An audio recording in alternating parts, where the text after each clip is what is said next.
if you install the Venus Project throughout the world, declare all the Earth's resources as the common heritage of all the world's people. See, Mark Twain said, there's not an acre of land on Earth that belongs to its rightful owners. So over the years, powerful nations took land from others. This includes the United States, Germany, France. They're all corrupt. I'm sorry about that. But all nations are corrupt. As long as you use money, you can pay off senators, the drug company can buy time. So you can't have decency and ethics in a corrupt world. But are you talking about a utopia? No, there's no such thing. The reason there is no such thing as utopia is because if you design the best building you know how to design, that's the best you know up to now. With advances in new material, the city will keep changing. There's no best laptop. Next year it'll be smaller, lighter, wider range. Cameras no longer use film. So you can't design the best camera.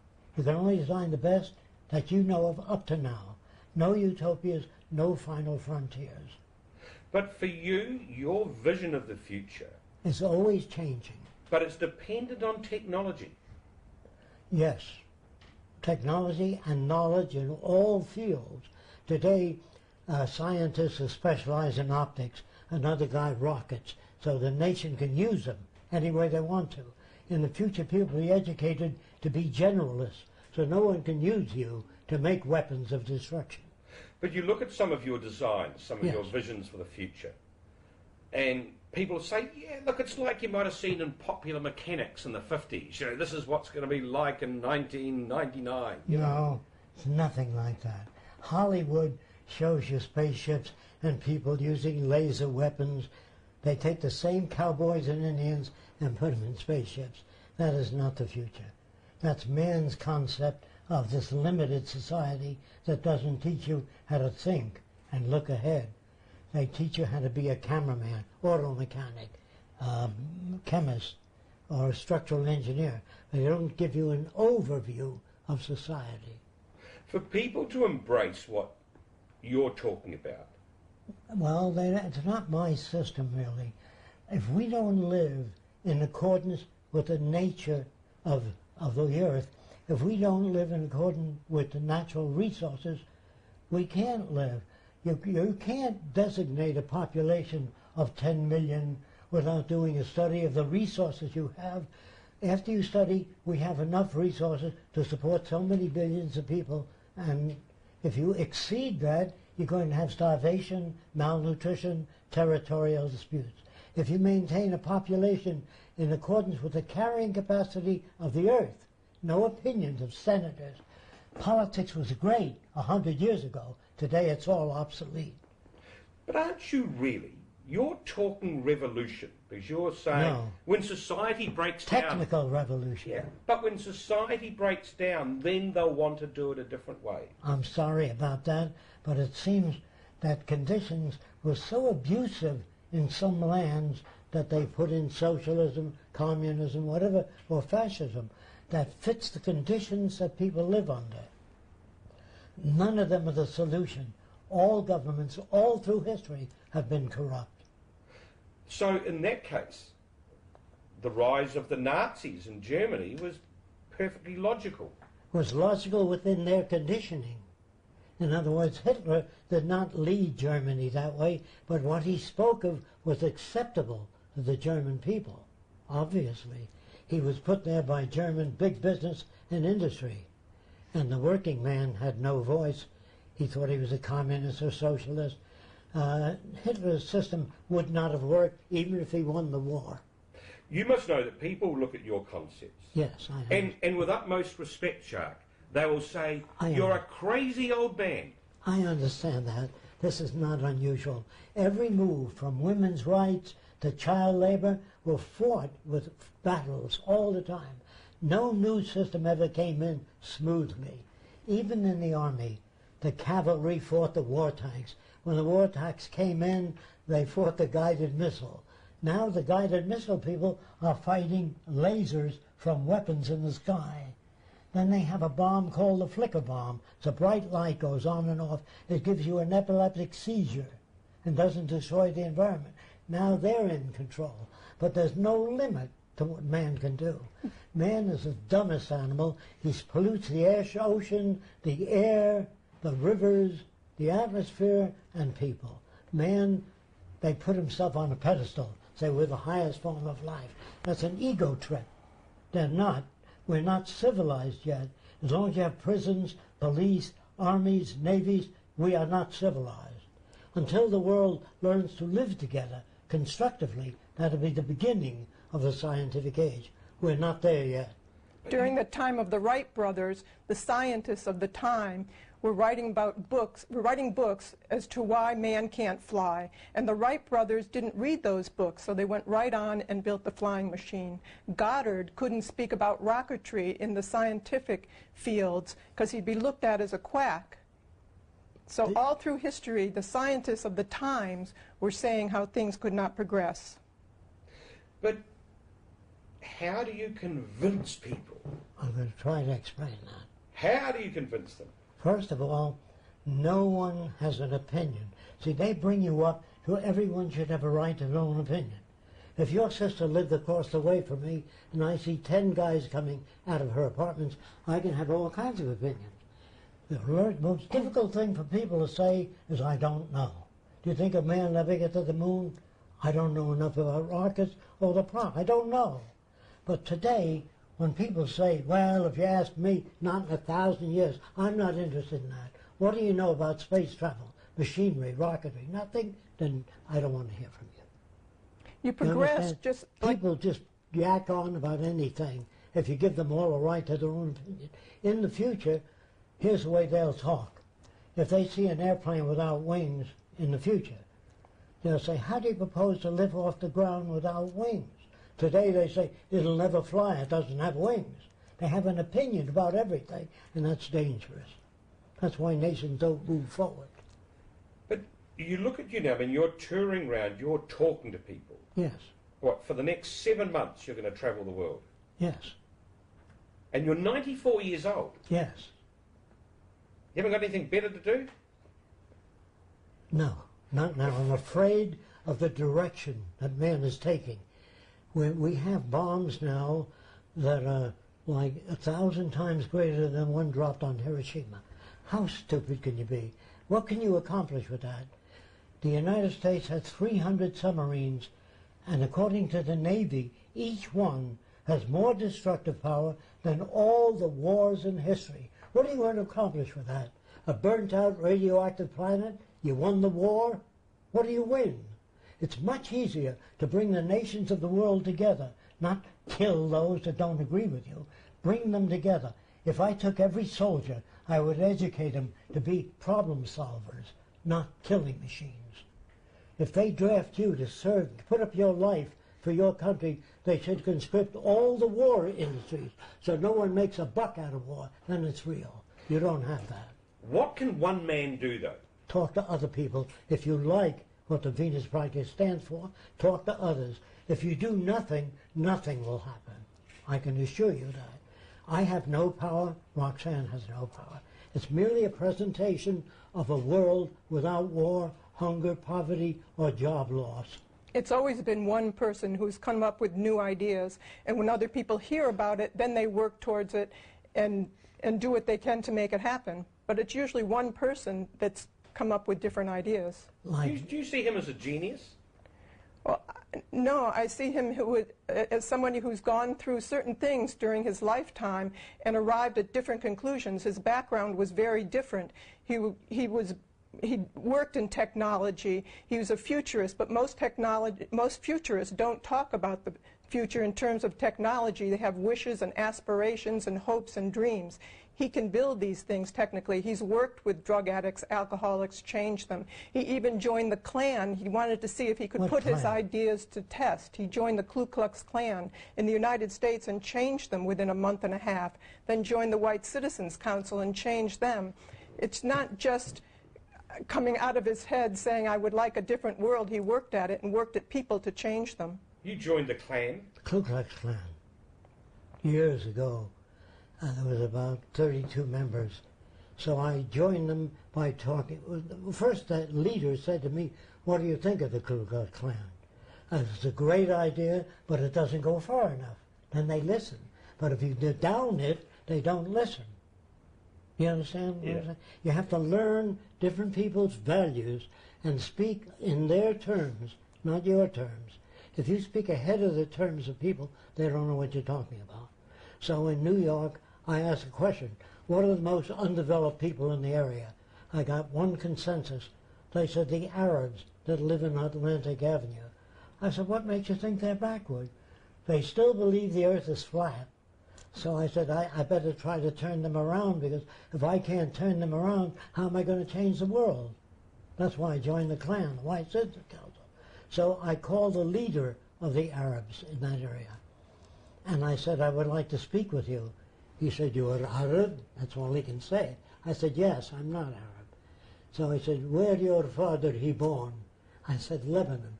He said, very good, come and saw me. Means come and see me. So I came to see him. And I said, do you believe the world's round? He said, no. So he said to me, do you believe? I said, no. That means it can't be. Then he pointed to his head. He says, if the world he round, man fall me down. All the water he fall me down. Kept doing that. So I said, boy, I've got to get to this guy. So I gave him a balloon, which I brought with me, and I rubbed it with fur. I put cornflakes in his hand and told him to hold his hand away from the balloon. You know what happens if you rub them? All the cornflakes go up to the balloon. And his jaw hit the pavement.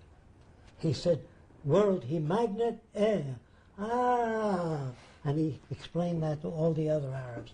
Took an hour and a half to turn him around by demonstration. But if you use language, scientific centrifugal force, geomagnetic fields, they don't know what the heck they're talking about. Did you turn around the Klan, though? Oh, yes. You want me to tell you how? Yeah. Okay. It was a longer process. What I did is I spoke to the leader only. Took him to my lab, showed him a lot of interesting things, and he said in his southern accent, will you come on down to Klan meeting and talk to our boys? I said, they wouldn't listen to me, Lou. He said, I'll get him to listen to you, because what you say makes sense. I showed him a lot of things he never knew existed. So he silenced them, and I spoke to them a little bit. Then I said, Lou, you can look at a person, tell us all about him. How do you do that? He said, well, I didn't think I can teach you anything. I said, well, if you can do that, tell me how it's done. So I brought some pictures down to the Klan meeting and projected them on the wall. And Lou said, he looks like a good man, a God-fearing man, American veteran, projecting his own values. On the end of the picture, I pulled out the bottom. It says, wanted by the FBI for subversive action against the United States. When he used to speak, he just said anything, and the others, not knowing anything, shook their head. This is the first time what he said didn't make sense, so his group started to laugh at him. So I said to the guys, shut your mouth, because Lou knows more about people than we do. I had to defend him till the next film. The next film is a record of a man talking in an Oxford accent about aviation. He says, I see a skinny Englishman with a bald head and eyeglasses. He's projecting his own values. Now then, 10 minutes later, the image comes on. It's a black guy raised in England. She's a goddamn nigger talking like an Englishman. This is Lou's reaction, not my words. And I said, Lou, that guy was raised in a different environment. If you took a black man and raised him in France, he'd speak like a Frenchman, if he was a baby. If you raised him in Germany, he'd speak with a German accent. He said, you mean to say that a black man speaks that way because he's raised? Yes. I said, Lou, if I took your kid and raised it in a Jewish family, he'd be a nice Jewish boy. In a Nazi family, a nice Nazi. People are not taught how to think. They reflect their culture. Proof that in Italy you talk with your hands. Mangiare d'americano. See, you say, come on, eat, there's good food. That's not you, that's the environment impinging upon you. We don't teach children how to think. So it's nurture versus nature, the great debate. Nature. Environment shapes values, facial expressions. If you were brought up in the deep south, you speak with a southern accent. And if all you hear is the damn niggers are lazy, they don't do it, if that's all you hear, that's what you reflect. So you might say, I'm going to give me a nigger and I'm going to kick his ass. Is that you or a reflection of your culture? Think about it. So if I was a serial killer. Oh, here's what makes a serial killer. There was a guy named, in the early days, this guy, they believed, ate 45 children. The public wanted to tear him to pieces because the public looks at him as free will. I look at it as indoctrination. Now, what kind of indoctrination makes a serial killer? So a psychiatrist named Wortham wrote a book called Show of Violence. Most people never read it. Essentially, here's the guts of it. When he was about 8 years old, he was touching his private parts. And his mother was an old-time Baptist. She said, "You're going to burn in hell touching my body. You will burn eternally." She scared the hell out of the kid. And that evening, the mother said he stuck needles into his genitals. He didn't want to go to hell. Can you understand that? So he used to go into the woods with minority children and try to cut their genitals off to save them from hell. What do you think a soldier is? A guy that's shown motion pictures of a Japanese guy raping an American woman pregnant. And so the enlistment goes up. So people are taught to hate. Before the war, remember, it was pretty parasol and fan in far-off Japan. Now, slanty-eyed bastards. The Germans are not people, they're krauts. All nations are corrupt. They all teach their people to hatred and to be patriotic. Einstein said patriotism is a disease. It separates people. You're not born with bigotry, prejudice, anger, or envy. It's nurtured. You experience that through your environment. If you approached a headhunter in the Amazon and said, "Oh my God, don't you feel terrible? You have 10 shrunken heads." He may say, "Yes, my brother has 20. Is he bad? No. So how, if we know what is, I mean, we can look at all the influences on society that are negative. They don't know how to do that today. And we come to we look at this vision that you have. How do we get there? Because a lot of people have no vested interest. I know. In abandoning the way things are done. We want to make a major motion picture showing how we get from here to there. It's not going to be smooth. It's going to have a lot of problems, a lot of assassinations. This is normal to that much of a change. If you want to try to patch up the old system, it'll take many years and many wars. We don't have the time. If all nations are building nuclear weapons now because they don't trust each other. Now, is your life in danger? What's that? If you come up with something that's so My life is always in danger. It's always been in danger. I developed the first flying wing aircraft. I had nothing but trouble. I worked on long hours of children working in factories and tried to stop that. I'm 94 now. I do all I can do. Rather than fear death, I don't fear death. I fear where man is going. The hell they can produce is unbelievable because of not really human stupidity. They're not educated in our schools. Our universities are better equipped than ever, and the wars are getting worse. So how can we be sane if the weapons are getting worse? Roxanne, he doesn't worry about himself, but do you worry about him? Because of the things he is talking about, breaking the natural order, don't they? Well, the established order. We both are very afraid of where things are going out there. And if you sit back and do nothing, nothing will happen. So he's been working on a new approach all his life that nobody else is dealing with. They're all trying to patch up this system, and it's this monetary system that creates the aberrant behavior, that creates the pollution, that creates the terrible situation between people and the environment. So if we sit back and do nothing, this will continue to go right down to the ground. And what it takes is introducing these new ideas. People think of it in terms of socialism, communism, free enterprise system, or fascism. Nothing has been introduced. So we want to show it in film to show people really just what type of future they can have if they work together and create and make all the natural resources as the common heritage of all the Earth's people. This is the only way we'll go beyond what we're doing today. Otherwise, there'll be more and more suffering if we don't use the scientific method applied to the way we live. You will never stop, will you? You will never stop. The language we use today was designed hundreds of years ago. That makes it impossible to talk to one another. When you read the Bible, it's subject to interpretation. People say Jesus meant this. No, he meant that. So you got the Lutheran, Seventh-day Adventist, the Catholic. So we need a language that's not subject to interpretation. Mathematics, chemistry, when chemists talk to each other, it's not, I think you mean this. When structural engineers build a bridge, they talk to each other and they understand exactly. We need that in the common language. Otherwise, when you talk to a person, I don't care if it's your wife or children, it goes through their head, comes out different as they think you mean it. That's the danger of the world today. So people say to you, have a nice weekend. Why don't they say, have a nice life? Why just a weekend? Because that's a normal. See, they don't know what they're talking about, most people. Now, how do I get up and turn them around? By identifying with their values, and gradually, as fast as I can, I'll take them into the new world. You're sneaky. See, here's where people get mad at me. They say, you want to give people things for nothing.